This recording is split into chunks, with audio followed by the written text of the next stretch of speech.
نماز جو ہے یہ آپ کو اسلامی تعلیمات پر ثابت قدم رکھے گی۔ وآتوا الزکوٰۃ اور زکوٰۃ ادا کریں، اور یاد رکھیں آپ نماز پڑھیں گے، زکوٰۃ ادا کریں گے یا کوئی اور آپ نیکی کا کام کرتے ہیں، کوئی آپ چھوٹے سے چھوٹا نیکی کا کام کرتے ہیں یا کوئی بڑے سے بڑا آپ نیکی کا کام کرتے ہیں، ما تقدموا لانفسکم من خیر، کہ نیکی میں سے جو چیز بھی ہو، چاہے تھوڑی ہو چاہے بہت ہو، چاہے کم ہو چاہے زیادہ ہو، من خیر تجدوہ عند اللہ، کل جب تم اللہ کے دربار میں کھڑے ہوگے، اللہ کریم اس تمہاری چھوٹی نیکی ہوگی یا بڑی نیکی ہوگی، وہ ساری نیکیاں تم اللہ کے پاس پاؤ گے۔ اور ان اللہ بما تعملون بصیر، اور بے شک اللہ تعالیٰ جو ہے وہ جانتا بھی ہے اور بہتر دیکھنے والا ہے۔ وقالوا لن يدخل الجنة الا من كان هودا او نصارى، پھر وہ مسلمانوں کو لالچ دیتے،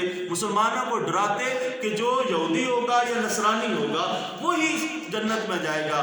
لن يدخل الجنة، آپ تو ہرگز جنت کے پاس بھی نہیں جا سکتے۔ تو اب رب کہتا ہے کہ ان کو دلیل دو، ان سے پوچھو بھائی تم جنت کا دعویٰ کرتے ہو کہ ہم بھی جنت میں جائیں گے، تم جنت میں نہیں جا سکتے، تو ان سے کہو تلک امانیہم، یہ تمہاری اپنی خواہشات ہیں، یہ تمہارے دل کی باتیں ہیں، اور یہ تم ان باتوں کو کر کے تم اپنے آپ کو تسکین تو دے سکتے ہو، لیکن حقیقت کا ان باتوں سے کوئی تعلق نہیں ہے، یہ تمہاری اپنی خواہشات ہیں۔ اور پھر فرمایا اگر تمہارے پاس کوئی دلیل ہے کہ یہودی اور نصرانی بخشے جائیں گے تو یاد رکھو قل ہاتوا برہانکم ان کنتم صادقین، کوئی دلیل ہے تو لے آؤ اگر تم سچے ہو۔ اور پھر وہ دلیل کیسے لا سکتے، وہ تو تھے ہی اصل سے جھوٹے۔ اب رب نے وہ کرائٹیریا بیان کر دیا ہے، اور رب نے وہ چیز بیان کر دی ہے کہ جس کی وجہ سے جنت ملے گی، نہ یہودی نہ نصرانی ہونے کی وجہ سے جنت ملے گی، بلکہ رب نے فرمایا اب جنت کسے ملے گی،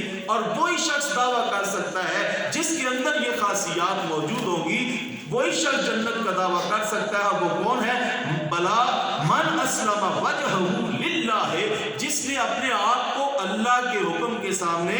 جھکا دیا،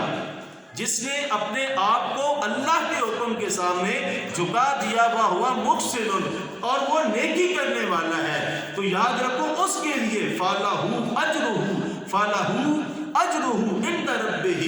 وہ اللہ کے پاس، اپنے مالک کے پاس، اپنے رازق اور خالق کے پاس اس کے لیے بہت زیادہ اجر موجود ہے۔ وَلَا خَوْفٌ عَلَيْهِمْ وَلَا هُمْ يَحْزَنُونَ، اور اس کو نہ کسی قسم کا کوئی خوف ہوگا نہ اسے کسی قسم کا کوئی ڈر ہوگا۔ یعنی اب وہ کہتے ہیں نا آج بھی اس طرح ہوتا ہے نا کہ ہم بڑا جو ہوتا ہے وہ چھوٹے کو دبا لیتا ہے اور پھر اسے حق کے رستے سے ہٹا لیتا ہے۔ اب جو الیکشن آ رہے ہیں اکثر یہ ہوتا ہے کہ بڑا جو ہے وہ تھوڑا سا چھوٹوں کو دبا کے بھی اپنے مفاد اور اپنے کام کی چیزیں نکلوا لیتا ہے، لیکن رب فرماتا ہے کہ جو خالص اپنے رب کے سامنے جھک جاتا ہے اس کو نہ پھر کوئی دکھ رہتا ہے نہ کوئی غم رہتا ہے، جو اللہ کے حضور اپنی گردن پیش کر دیتا ہے، سر تسلیم خم کر دیتا ہے، پھر اسے نہ دنیا میں رہنے کا کوئی خوف رہتا ہے نہ دنیا چھن جانے کا کوئی خوف رہتا ہے۔ اللہ کریم اس کو بے خوف اور امن میں کر دیتا ہے۔ دعا ہے اللہ کریم ہمیں قرآن تعلیم